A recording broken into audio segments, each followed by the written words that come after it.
اگر تمہیں ڈر ہے اللہ فرماتا ہے، اگر تمہیں خوف ہے اللہ فرماتا ہے، فرجالن چلتے ہوئے، اور رکبانن سواری کے اوپر نماز پڑھو۔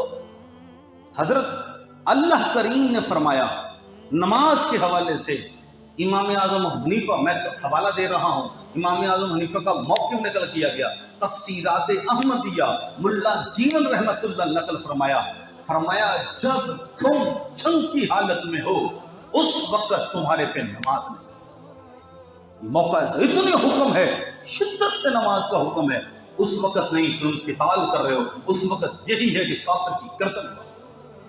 کیونکہ خندق کے موقع پر رسول کریم کی 4 نمازیں رہ گئی، رسول کریم کی کبھی نماز نہیں رہی، اگر نماز رہی ہے تو جنگ کے موقع پہ رہی۔ یہ توجہ کی بات ہے، لیکن سوچنی چاہیے، یعنی رسول کریم کی کبھی نماز نہیں رہی، نماز قضا نہیں ہوئی زندگی میں، اگر رسول کریم کی نماز قضا ہوئی ہے تو کافر کی گردن اڑا دے۔ لیکن مومن کو سمجھ ہی نہیں ہے، مسلمان کو سمجھ ہی نہیں ہے۔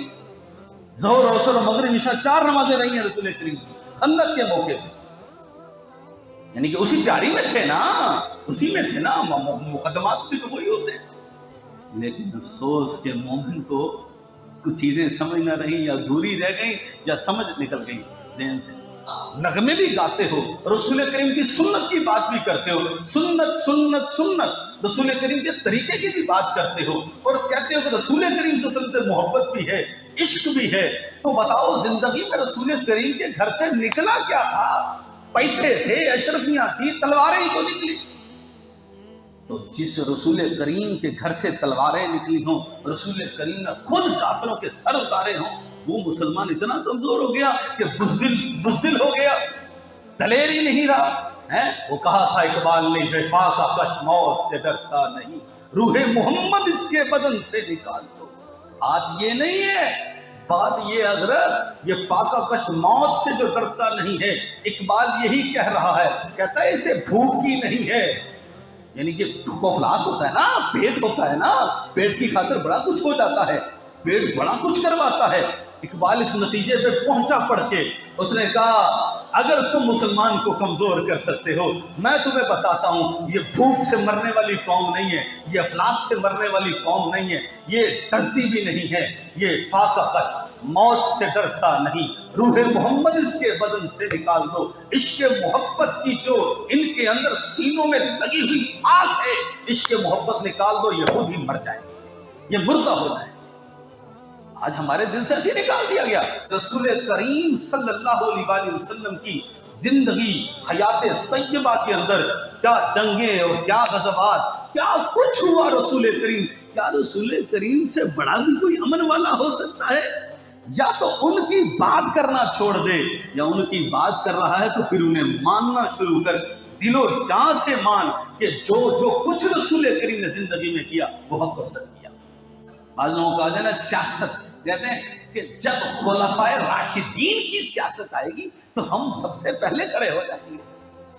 میں پوچھتا ہوں ان سے جملہ پوچھو، خلفائے راشدین کی سیاست کیسے آئی؟ وہ کس نے قائم کی تھی؟ خلفائے راشدین کی سیاست میرے آقا کریم قائم کر کے گئے تھے۔ ارے آقا کریم نے جو تلواریں اٹھائی تھی وہ تم کب اٹھاؤ گے؟ یہ عجیب ایک جملہ ہے۔ خلفائے راشدین کی جب خلفائے راشدین کی سیاست آ جائے گی تو پھر تم حملے لے آؤ گے؟ خلفائے راشدین کی سیاست آ گئی نا، ابو بکر صدیق کی سیاست آ گئی، وہ تو پھر میری کیا مجال ہے، میں تو خود وہاں کھڑا ہوں گا، جی حضور۔ یعنی کہ وہ سیاست آئے گی کیسے؟ نہ، رسول کریم صلی اللہ علیہ وسلم کی زندگی اگر حیات طیبہ کا مطالعہ کرنا چاہتے ہو، ہم کسی دوسری سیاست کی بات نہیں کر رہے، ہم پاکیزہ اور مقدس سیاست کی بات کر رہے ہیں۔ یعنی کہ تم یہ نہیں کہو کہ سیاست اس طریقے سے آئے تو رسول کریم کی جو زندگی میں تلواریں تھیں، جو تلواریں ٹوٹی، جو تلواریں اٹھائیں رسول کریم نے، یہ کیوں نہیں کہتے جو رسول کریم سیاست جو کی، جو رسول کریم کی سیاست سنت تھی، ہم اس میں آ رہے ہیں؟ کیونکہ سرکار صلی اللہ علیہ وسلم نے گردنیں اڑائی، شہر فتح کیے، شہر کے شہر فتح کیے۔ رسول کریم نے کیا کسی نے ہتھیلی میں رکھ کے دیا رسول کریم صلی اللہ علیہ وسلم کو، یہ لو ملک لے لو یا رسول اللہ؟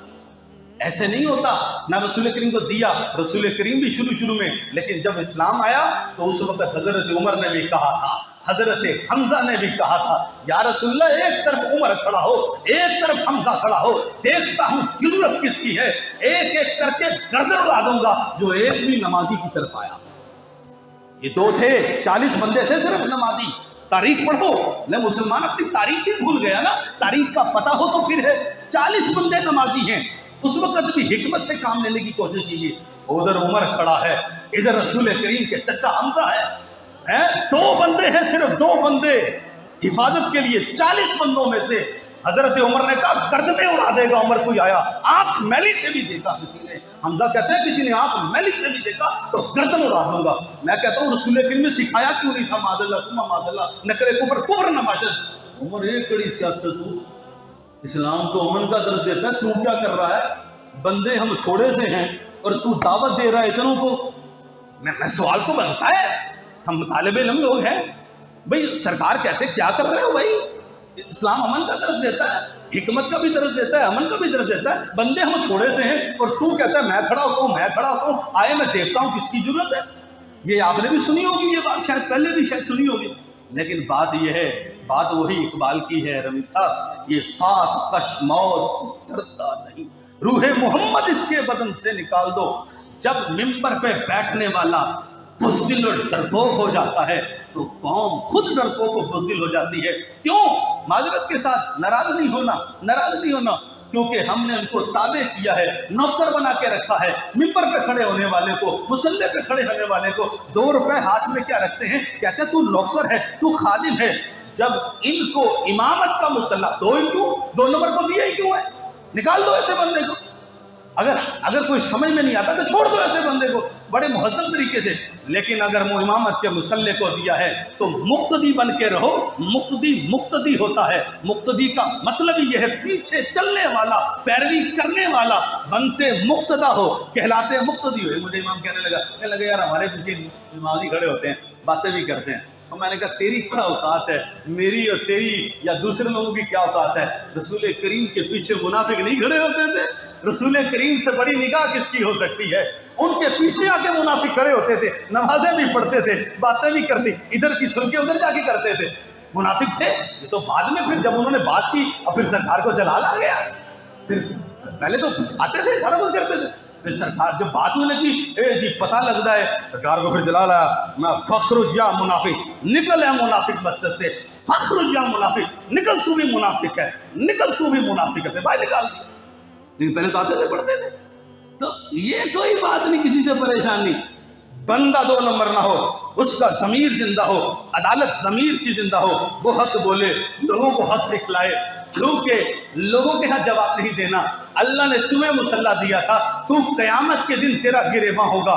ہاں آج تو یہ تجھے کہہ رہے ہیں، کل ہو سکتا ہے قیامت میں یہ تیرا ہی گریبان پکڑ کے گئے۔ ہاں بھائی مولوی صاحب تو نے کیوں نہیں بتایا تھا؟ ممبر تو تیرے پاس تھا، ممبر تو تیرے پاس تھا، ممبر تو تیرے پاس تھا، ممبر تو تیرے پاس تھا، تو نے ہمیں صحیح بات کیوں نہیں بتائی تھی؟ یہ الٹی گیم ہو جائے گی، یہ تمہیں سے پوچھیں گے تو نے کیوں نہیں بات بتائی تھی؟ سیدھی بات بتاتا نا ابھی۔ تو میں کوئی جہاد کے یہ نہیں کہہ رہا کہ تلوار اٹھاؤ اور جاؤ، نہیں، میں کہہ رہا ہوں اسلام میں یہ چیز موجود ہے، اسلام میں یہ چیز موجود ہے اور اس کی اہمیت بھی ہے، اس کی فضیلت بھی ہے۔ میں یہ نہیں دعوت دے رہا کہ ہر بندہ گھر میں تلوار اٹھا کے ہر وقت جو نا دروازے پہ اور گھر سے آتا ہوا یوں کرے، میں کہہ رہا ہوں اس کی اہمیت بھی ہے، اس کی فضیلت بھی ہے۔ یہ رسول کریم نے لڑی بھی ہے، صحابہ نے لڑی بھی ہے، رسول کریم کے صحاب نے اپنی گردنیں کٹوائی بھی ہیں، کاٹی بھی ہیں۔ اس کا درس، اس کا طریقہ، اس کی سنت اور اس کی روح افزا جو دعوت ہے جو صحابہ کرام علیہم رضوان، ابو بکر صدیق نے، کیا کہنا تو نہیں چاہیے، وہ کلندر کہا کرتا تھا مجھے تو رونا آتا ہے، اور واقعی رونے کی بات ہے کہ میں یہ کہوں ابو بکر صدیق کے منہ پہ تھپڑ بجے تھے۔ ابو بکر صدیق نے جو مار کھائی ہے وہ کس کی خاطر کھائی تھی؟ اسلام کی خاطر۔ تو میرے بھائیوں، اسلام کی خاطر لڑنا بھی اسلام ہے، اسلام کی خاطر مرنا بھی اسلام ہے۔ اور یاد رکھو اسلام کنڈ نہیں لگن دیتا، تسی میرے نال یاری لا کے کاٹے چ رہ سکتے ہو، اسلام نال یاری لا کے کاٹے چ رہ نہیں سکتے، یاد رکھو۔